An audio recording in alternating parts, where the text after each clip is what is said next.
Hi, guys. Want to take a second here to share with you the presentation on railroads in Marion, Ohio. So you've already taken the notes, you've already looked at this presentation, but I do want to open it up as it's going to help me move my way through through our talk today. Hopefully my cat doesn't create too much problem for you.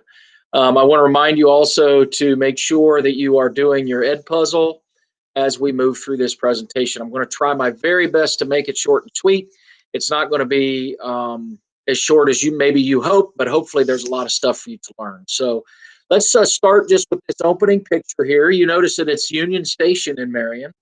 It's a picture from Center Street looking at Union Station. So this is the view that you get whenever you're on the west side of town and you look at Union Station. This is actually the rear of the station. I'm going to show you a little later a photograph, a postcard of Union Station. The station is meant to face the railroad. Obviously, that's who it was serving. So the most beautiful parts, the front, the most aesthetically pleasing, if you will, part of the building faces the railroad. So when we look at it, when you and I look at it from West Center Street, we're looking at kind of the guts of the place, the backside. So railroads become a huge part of our community. Anybody who wants to travel to the west side of town or live on the west side of town, you can certainly attest to this. Railroads are a huge part of your life. You have to take into account when you're leaving and going somewhere, there's a chance you're going to get stuck by a train. You might have to reroute yourself so that you're going over an overpass or going under the Leader Street underpass. It's a huge part. When you lay down for bed at night, you're always hearing the trains.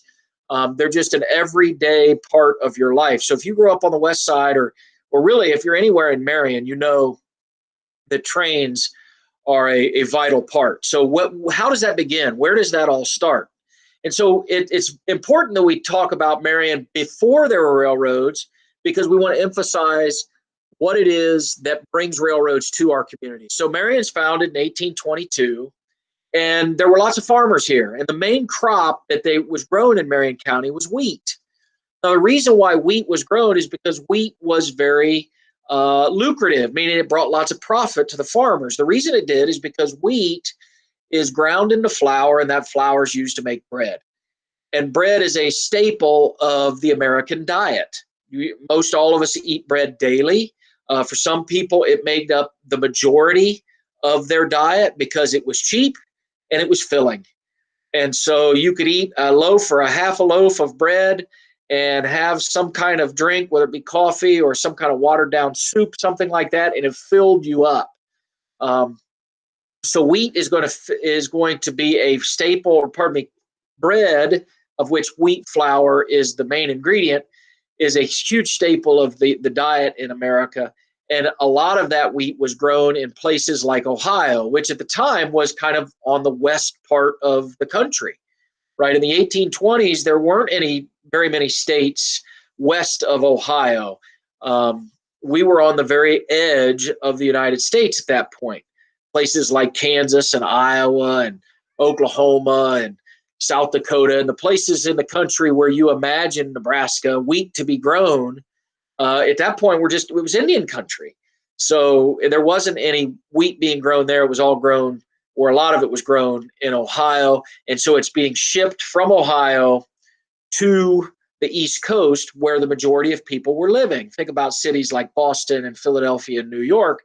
Those cities are going to be very tightly, densely populated, and they're going to have lots and lots of people, hundreds of thousands, if not millions of people all along the East Coast. They're going to need fed, and they're going to be fed with bread that comes from wheat that is grown in Ohio. So how do farmers in Ohio get their wheat to the East Coast? Ultimately, what they would do is they would move their harvest with large carts and a group called teamsters. I'm going to show you a photograph here in a second of a teamster. So I'm not going to give away quite yet what that is, but basically they had to move their stuff from point A to point B.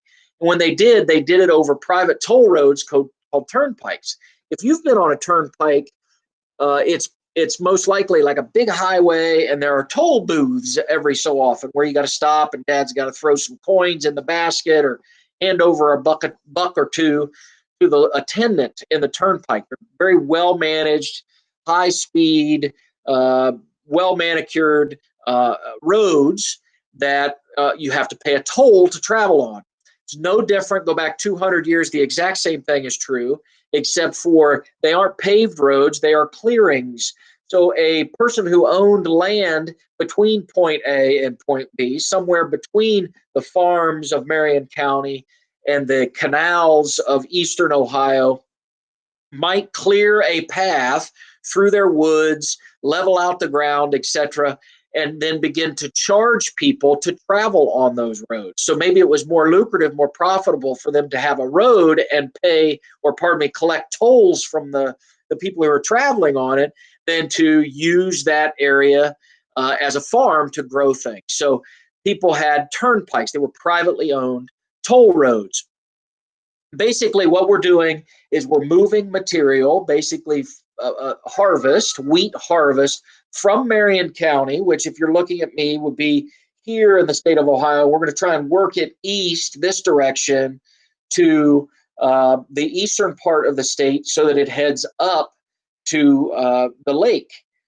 So that's the whole idea. How do you get things from a place like Marion, where there are no what we call navigable rivers, which are rivers in which you could put a boat on? We don't have any of that here. So how do we get that stuff, that wheat, from here to a navigable body of water so that it can be transported around not only the United States, but around the world? And the way they did it with these guys. These guys in this picture here, this is called a teamster. This gentleman here is known as a teamster. And his job, he's a very skilled person, and his job is to pack and load this wagon and then drive this team of horses from point A to point B. The modern day equivalent to this is a semi-truck driver. Imagine a truck driver on the highway moving, right? They're moving cargo in their bed of their wagon, if you will, the trailer of their truck, and they're moving it from point A to point B, and they're very highly skilled in driving that truck.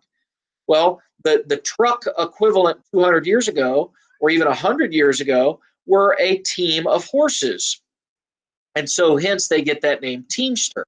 Interestingly enough, the semi-truck drivers union, their labor union, is called the Teamsters. If you look, here's the logo, you'll see that it's got a couple of horses on it. That harkens back to that time many, many years ago when the person in charge was a teamster. He drove a team of horses. Railroads began to show up in Ohio in 1835. The first railroad was a north-south railroad that connected the Mad River in southwest Ohio to Lake Erie at Sandusky. So if you know Sandusky, you and I know Sandusky is the home of Cedar Point. If you've ever been to Cedar Point, that's Sandusky. It's up on the lake. The Mad River is a river that runs through Springfield, Ohio. And so material runs from the Springfield area south to the Ohio River, and then the Ohio River runs west to the Mississippi. And then the Mississippi, we know, runs south to the Gulf of Mexico and then out to the world. So the way in which we connect things is to take them as far as we can on a river and then unload them off the riverboat onto a locomotive, onto a train, and then use that train to go over land into another body of water. So typically railroads are named for the things they connect. So Mad River, it connects to Lake Erie. So that railroad is going to run north and south. It's a north-south running railroad from Mad River at Springfield, north to Sandusky up to the lake. And that's the next note right there. Linked Springfield, Sandusky, and Lake Erie. Now, what's interesting is now that we've got a north-south railroad running through Ohio, it only makes sense that the next thing they want to do is create an east-west railroad through Ohio. And that east-west railroad is the Pittsburgh, Fort Wayne, and Chicago. Again, named for the things it links, right? You've got Chicago up here and I think I'm doing this correctly. I hope I'm not backwards. But Chicago up here in the west, Fort Wayne, which is kind of in the middle, right on the Ohio-Indiana border, and then Pittsburgh, which is over here in Pennsylvania. So it's a railroad that's going to connect those three very large cities, Chicago, Fort Wayne, and Pittsburgh. Now, on its way through Ohio from Fort Wayne to Pittsburgh, it crossed through two cities or two towns at this time that were close to Marion, but not Marion, and that is Bucyrus and Upper Sandusky, two cities that you certainly know of. They're north of Marion. And what this creates for Marion people is a little bit of frustration. The Marion merchants here, I'm not talking about the baseball team or the baseball program, Marion merchants. A merchant is a person who buys and sells things. So Kohl's, the store where you go to buy clothes, is a merchant. Walmart is a merchant. Okay. Whirlpool is a merchant. So Marion area merchants, people who buy or sell things, they want the railroad coming into their town because railroads mean speed of transportation. It's a lot more profitable to move things fast from one place to the other than it is to pack it on a wagon and move it. So local farmers, local merchants, they want the railroad here. Now, the railroad company says, look, we've already put a place through Ohio. If Marion wants to have a railroad, then the people of Marion need to show us that they were interested. The way in which they would do that, and here's a couple of things showing that railroad. I apologize for that being out of order. But there's the Mad River Railroad running from southwest Ohio up here to the lake. So what they were forced to do is they said, look, if you want a railroad spur, if you want a line to run into Marion, you got to show us that you're going to use it. And the way you show us isn't by just saying, hey, we promise we'll use it.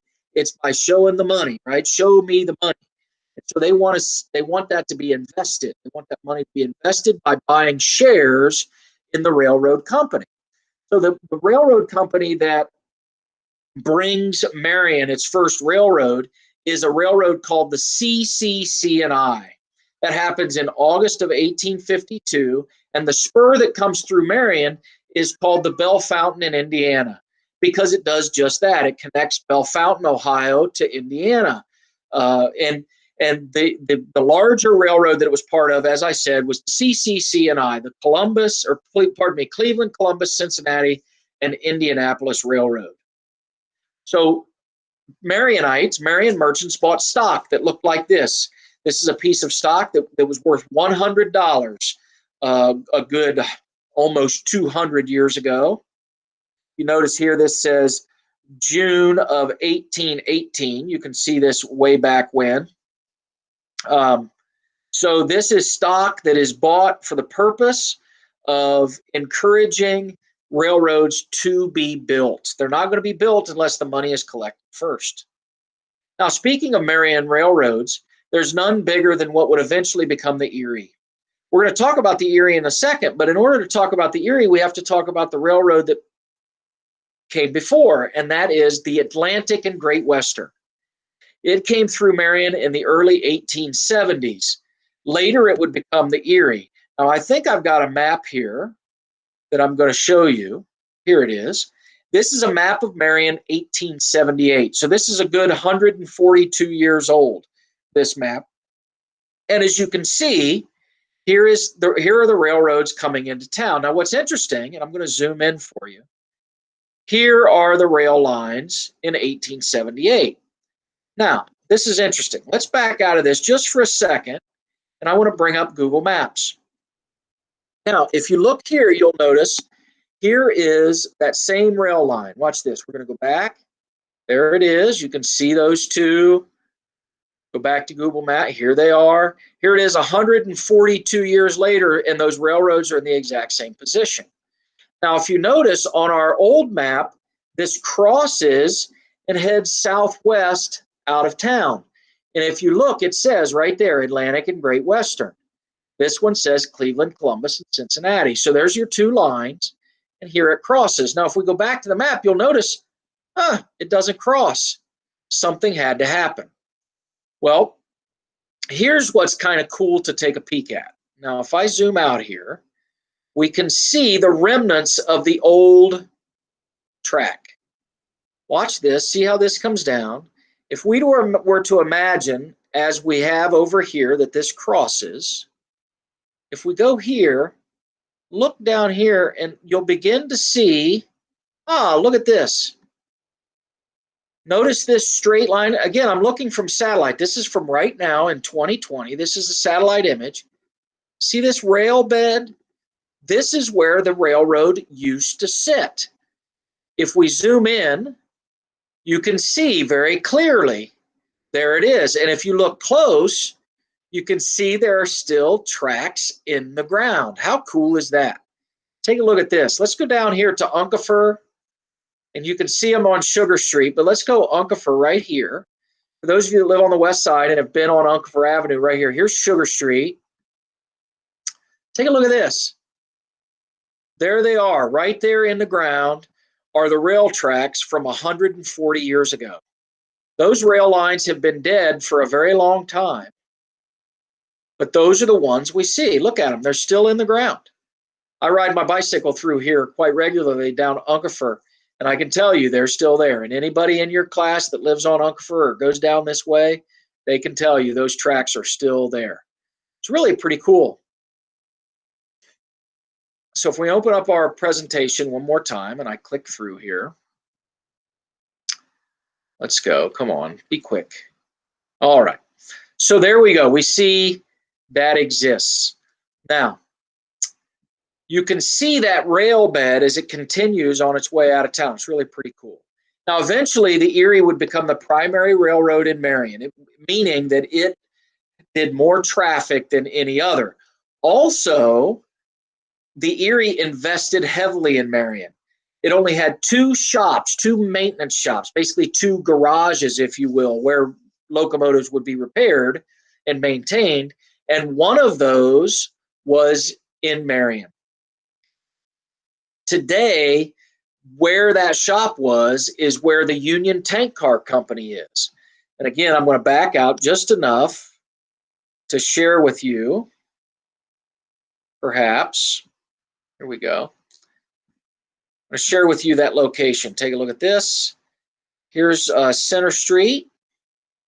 Here's the track. Here's the Erie track as it comes in. Remember, the old Atlantic and Great Western was the one that curved down. Well, when they took that out, they straightened it so that it could be served by the Union Station, which is here, and the Erie continued out. Take a look at this.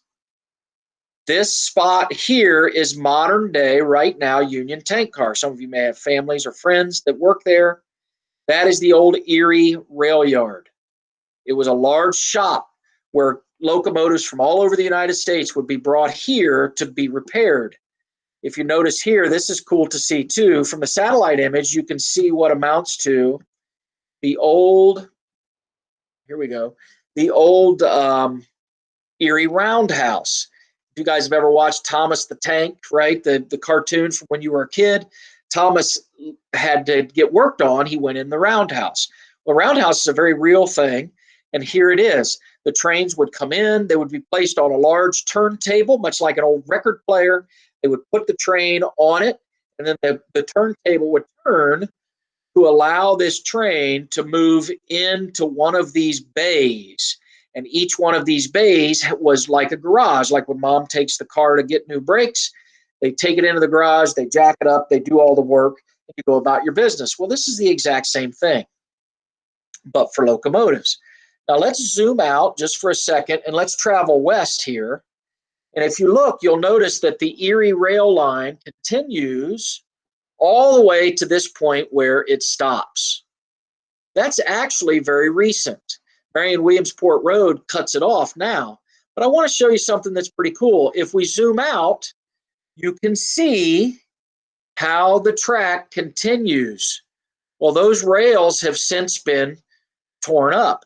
And if we continue and we pull out, you can continue to see just very faintly how that straight line moves.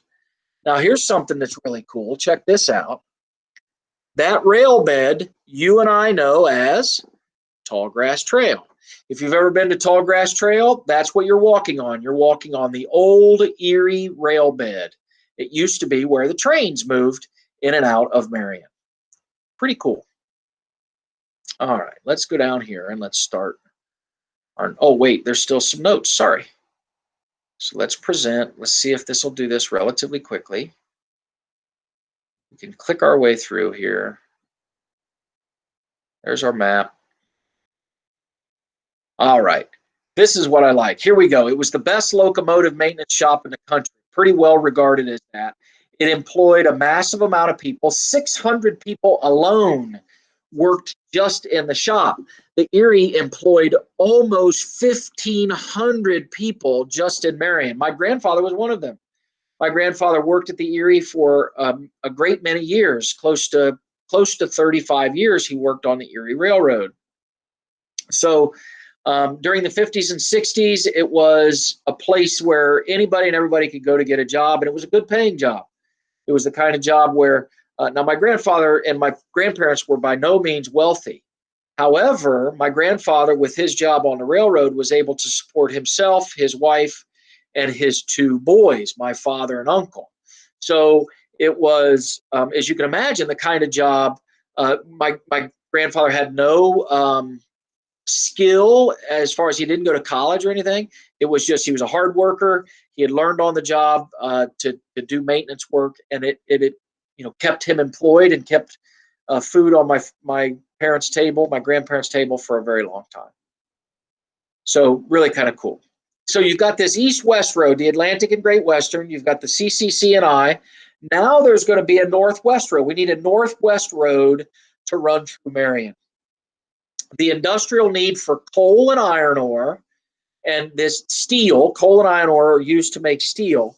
And so the need for coal and iron ore are going to force the creation of north-south railroads through Marion County. And the north-south railroad that ran through Marion was the Hocking Valley. So it ran directly from the coal fields of southeastern Ohio and West Virginia up to the lake at Toledo. And this is a great map that shows it. Now, this is a modern map, but the train tracks are exactly the same. Here you'll see it run through. If we zoom in, you see Marion. And you'll notice that it's that kind of maroon red line, which is a major coal route. And as it continues, you can see it continues right down here into West Virginia, which is where the Appalachian Mountains in the United States are, and that's home to a great many of our coal mines. Coal today isn't used the same way it used to be used. It used to be used primarily in heating. Today, coal is used almost exclusively in electricity. The electricity you're using to watch me right now and run your TV and your phone and everything else, it comes from the burning of coal. And that coal runs from West Virginia through Marion up to the docks at Toledo, where it's put on barges and sent around the world. Pretty cool. All right. Also, another railroad comes through Marion. This is a major railroad, the Marion to Chicago Railroad. It opens in 1883 and was part of the Chicago and Atlantic, which was a larger railroad that moved from the city of Chicago, Illinois, the great big city in Chicago, all the way to New York City and the Atlantic Ocean. It went right through Marion. This road also handles passengers. So not only does it handle stuff, right, like raw materials like coal, finished products like the steam shovels that are being made in Marion at the Marion Steam Shovel Company, the Huber tractors that are being built. It handles all that stuff. The traffic is increased 1,000%. That's hard to imagine, but that means 10 times. So for every one train that traveled through Marion before the Marion and Chicago Railroad in 1882, by the mid to late 1890s, there are 10 trains running through Marion. So for every one, so let's just pretend that there were, just for generic numbers, 10 trains that ran through Marion in 1880.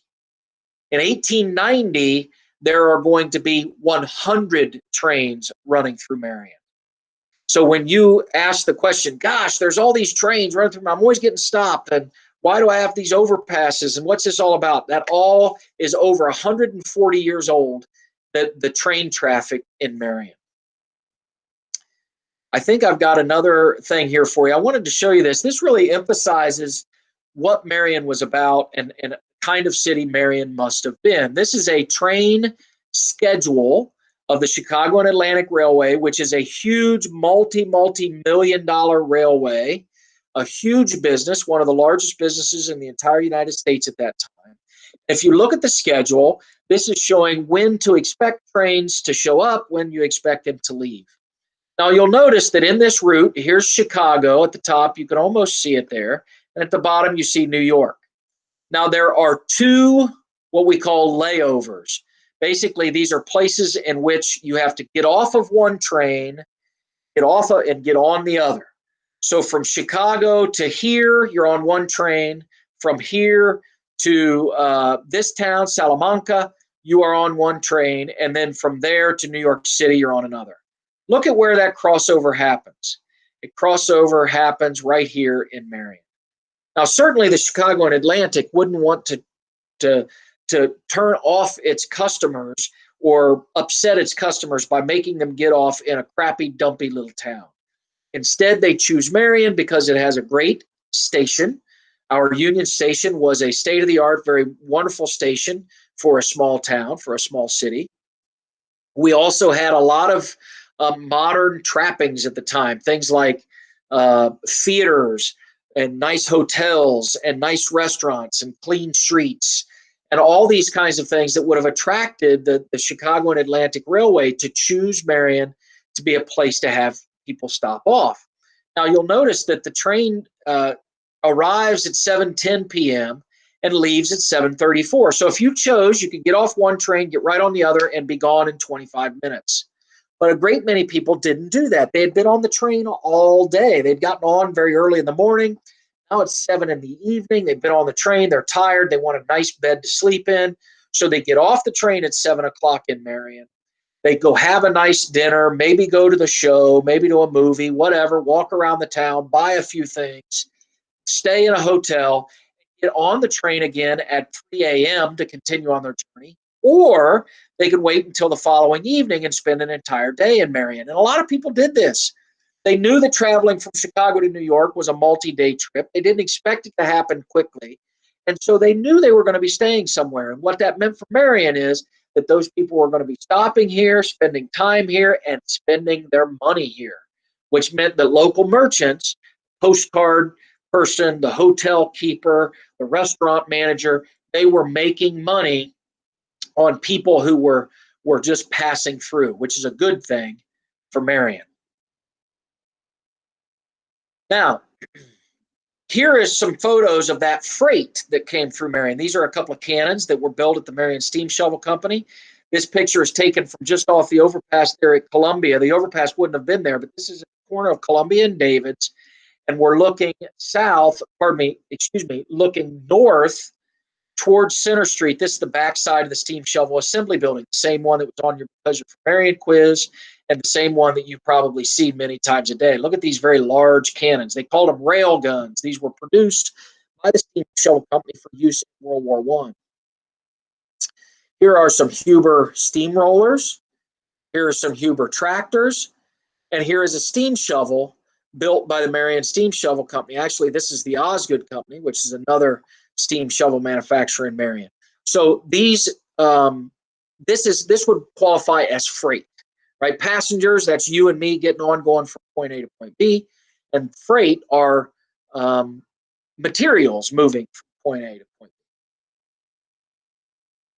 All right, continuing on. By the middle 1920s, there are 4 major rail lines that are passing directly through Marion, which makes Marion a very important town.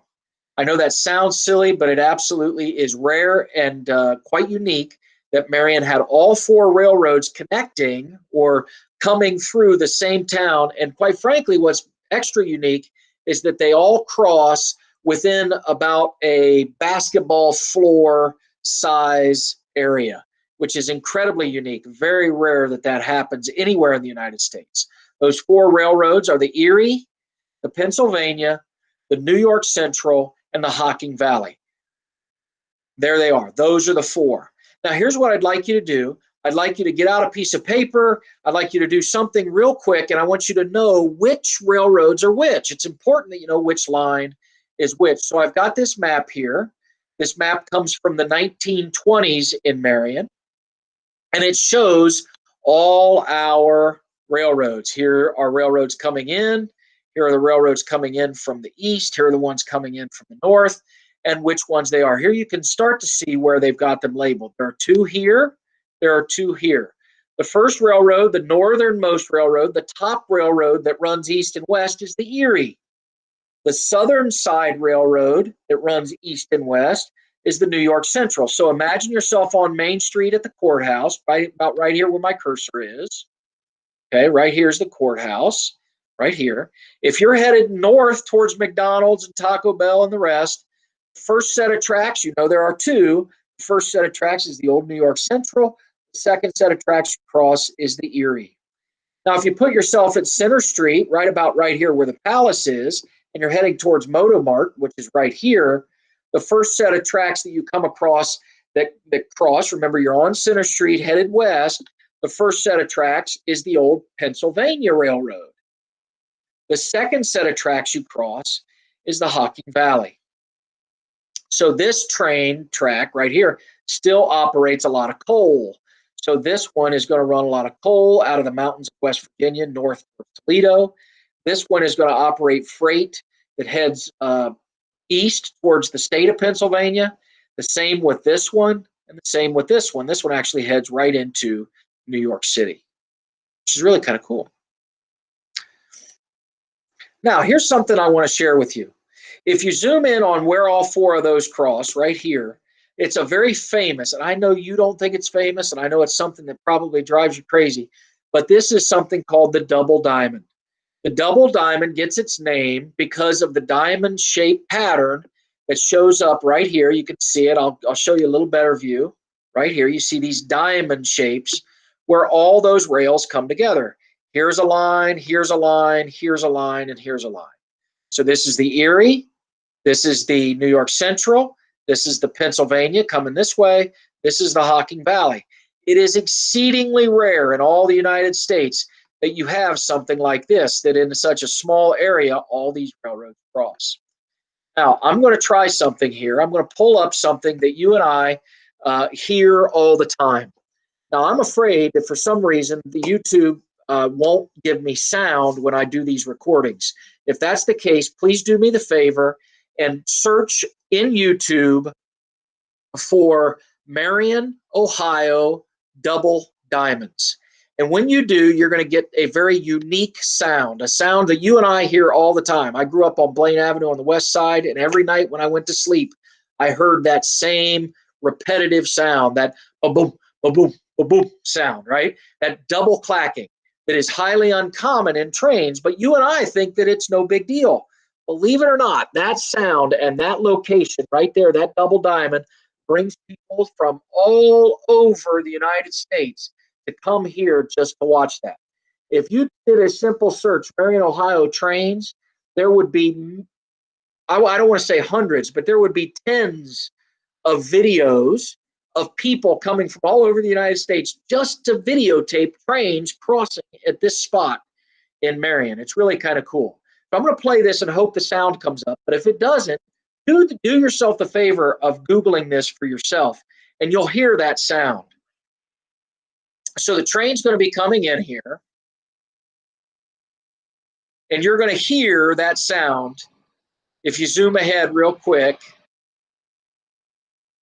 there it is. This classic double clack. Listen to it. Here it is. Boom, boom. That is a sound that you and I hear all the time. Incredibly unique. Hear it?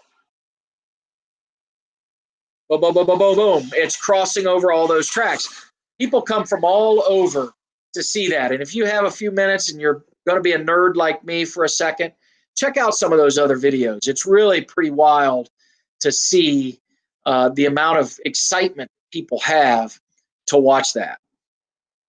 So the double diamond is something I want you to be aware of. It's incredibly unique, and it brings people, believe it or not, there are people who love trains, and it brings them from all over the United States to see that spot, the double diamond. So this is it right here.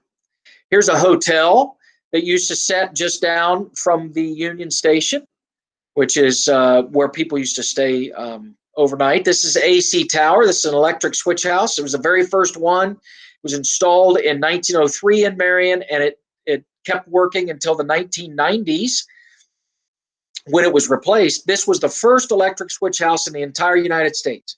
Didn't have it in New York City, didn't have it in Philadelphia or Boston. It was right here in Marion, Ohio. And it was because of that four, the way those four come together in all one spot. Here's a picture of it in operation right here. Today, that is over on this side. They picked it up and they moved it over here for the museum. But this is where it used to be located. If you imagine it like an air traffic control center for airplanes, it was like the same thing, but for trains. Pretty neat. All right. Continuing on, there are only two rail lines that run through Marion today. They are the CSX and the Norfolk Southern. So if you get stopped by a train later today or tomorrow, make sure you take a look and you'll see the engines will be one of two companies. CSX, which is a blue and yellow train with large block letters, CSX, or it will be a black train with white letters called Norfolk Southern, and the logo are the heads of a pair of horses, the Norfolk Southern. Some of you are shaking your head now because you've seen those trains. If you haven't, the next time you get stopped by a train, notice that engine and you'll see either the CSX or the Norfolk Southern. Here is a modern day map, rail map of Marion. Here you see the red are the CSX. This is the old Erie and New York Central line. This is the Hocking Valley line. Those are controlled by the CSX. And the green line, which is the old Pennsylvania line, that is controlled and owned and operated by Norfolk Southern. So you're going to see the Norfolk Southern trains are going to be on that north-south track through town. All the others, if you're on Main Street, they're going to be CSX tracks or trains in front of you. Or if you're on the west side of town and headed back in towards town, towards downtown, you are going to cross a CSX train. The other side is Norfolk Southern. Let's talk about something really cool that was in Marion for a long time. Notice this says 1926 to 1933. That's wrong. I don't know why I didn't correct that, but that's actually all the way back 1901. So for about 33 years, the interurban operated in Marion. Why that says 1926, I can't speak to. That's a mistake. Please correct it. Large rail lines were inconvenient for short distances. You'd never get on the Chicago Atlantic if you wanted to travel from Marion to Columbus. But what you would want to get on is an electric line called the Columbus, Delaware, and Marion, again, linking those towns together. It was housed on West Center Street. If you've ever been to the Warehouse Italian restaurant, that building is the old interurban station. It was electric powered. It wasn't powered by coal. It wasn't powered by diesel. It was powered by electricity. And it ran directly through town on Center Street, out David Street, all the way out White Oaks Road, and then ran on the tracks out Route 4 on the way through Prospect to Delaware to Columbus. It took about an hour and a half to get to Columbus, and you could do it for $1. Here's a picture of that line. And you can see here, Marion is almost like a spider web of rail activity. The dotted line is the interurban, the electric line. Again, this is the Pennsylvania. Here is the Hocking Valley. The green is the Erie. The yellow is the New York Central. Here's what the train looked like. I'm going to show you a video of this just in a minute, which is really cool. It's the only video I've ever seen of Marion in 1930. I'm going to share that with you just in a second. Here is the car. It was a single car. It did not have an engine. It didn't have a caboose. It was just one car. It was like a bus, essentially, and it was connected via electricity. So like the old bumper cars that have the electric that runs along the roof and gives them power, this antenna would run and spark along a line, an electric line, to give it power. Now, again, I want to show you that video. I've got it all queued up here so I can share it with you. Let's blow it up for a second. And let's watch as this comes into town. You'll notice Marion, 35,000, which is about the same now. Our population has not changed much. Here you see the train. Here is the old warehouse building. And what I want to show you is I want to show you him coming out here. Let's pause this. Take a look. Right there, this is the warehouse restaurant. Here you can see the train. Now this is pretty cool. I'm going to go back just for a hot second here, and I want to show you this map. Now, let's work back our way back into the center of town. And let's zoom in on that spot right here. Let's take our little dude and let's drag him onto Center Street right here. Now, look at this. This is pretty cool. There's the warehouse restaurant. Notice the building. See the diamonds? There are diamonds, and you can see that the building is very clearly decorated. Look here. Watch this. See them there? It's the exact same building. See the diamonds? You look here, look again, look again. See the squares and the diamonds around the windows? That's it. Same building. You can even see how the train is coming out. Now, what I want to do is I want to turn this. I want to set this up for you, because what you're going to see in the video is you're going to see the train come out onto Center Street. So he's going to come out. He's going to turn onto Center Street. Watch, there's the cars. Now, look, this is Center Street today. It's the exact same spot. I love this because, look, building, building, building. See him? See the smokestack? Watch this.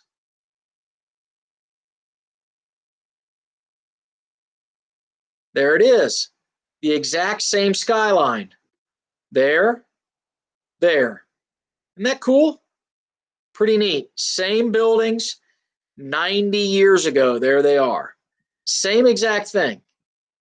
So right here, you can imagine, you've been down Center Street plenty of times. Right underneath this pavement are these rail tracks that used to run through the center of town.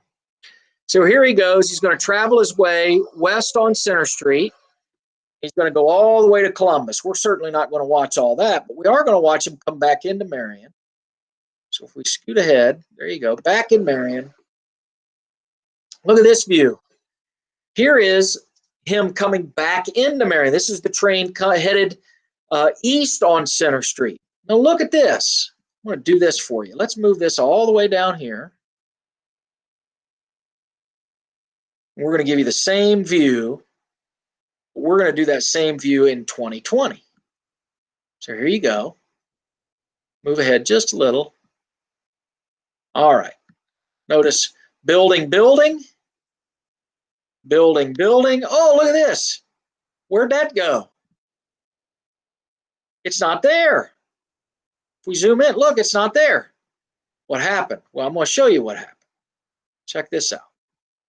You may not have seen that big tall building, but I guarantee you've seen this, haven't you? This is the monument dedicated to the Marion Steam Shovel Company. It was on this corner right here that this very large building sat. This is the headquarters of the Marion Steam Shovel Company.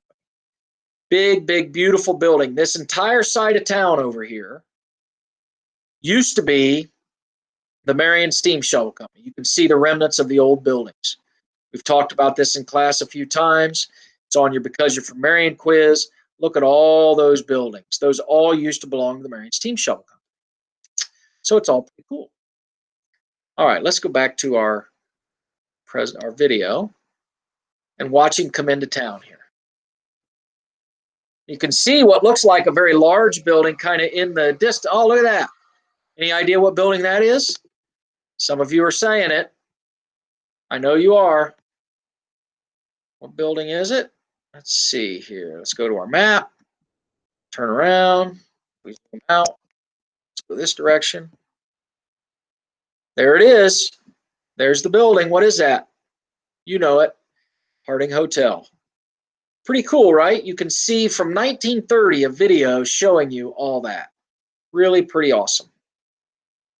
So the interurban was a great way to travel from town to town. You wouldn't want to take or pay the big money to be on the big trains, so you got on what are called the interurbans.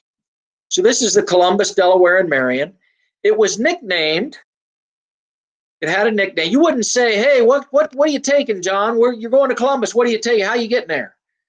You wouldn't say, "Oh, I'm taking the CD&M," or you wouldn't say, "I'm taking the interurban," or you wouldn't say, "I'm taking the Columbus, Delaware, and Marion." No, you would say, "I'm taking the Redbird. I'm taking the Redbird." The reason you call it that is because that's what the cars look like.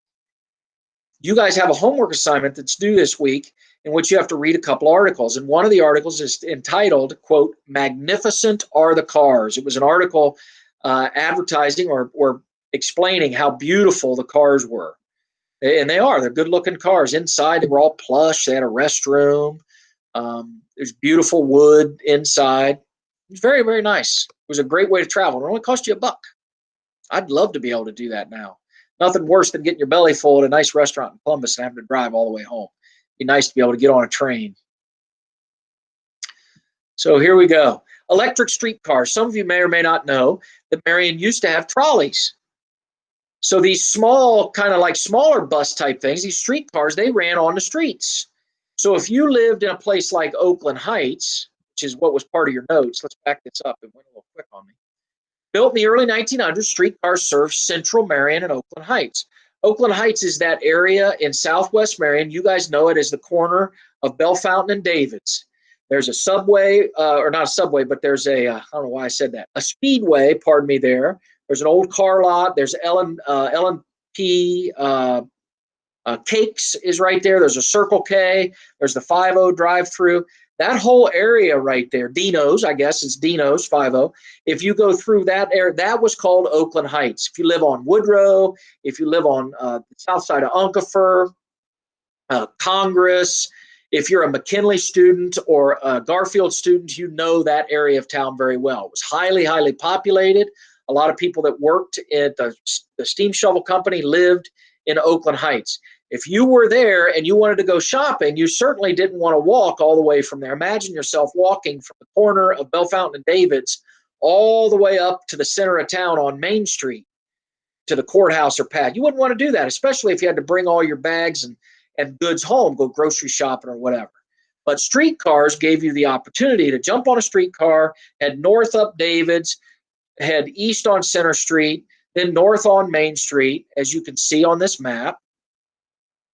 The streetcar lines. Here you go. See, this says electric lines, and you can see here they are. Coming up Delaware Avenue, we have one on Center Street. There's also one over here. See, this says Oakland Heights. Sure enough, there it is.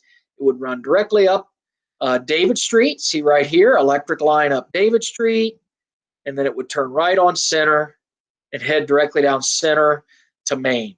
So you could get off on the streetcar, do all your business, and everything worked out really, really well. So that is essentially the story of streetcars in Marion, and interurban in Marion, and railways in Marion. And so if we go back here, hopefully there I am. That is what's I'm going to share with you today. Make sure you do that Ed puzzle. So as you've worked your way through this video, you've had questions to answer. Make sure you do that. Make sure you hit that turn in button so I can give you credit. Okay? Have a great rest of your week. Make sure you're doing all your remote work. Make sure you're staying on top of quarter two. And I wish you the best of luck, and I can't wait to see you next week. Take care. Bye-bye.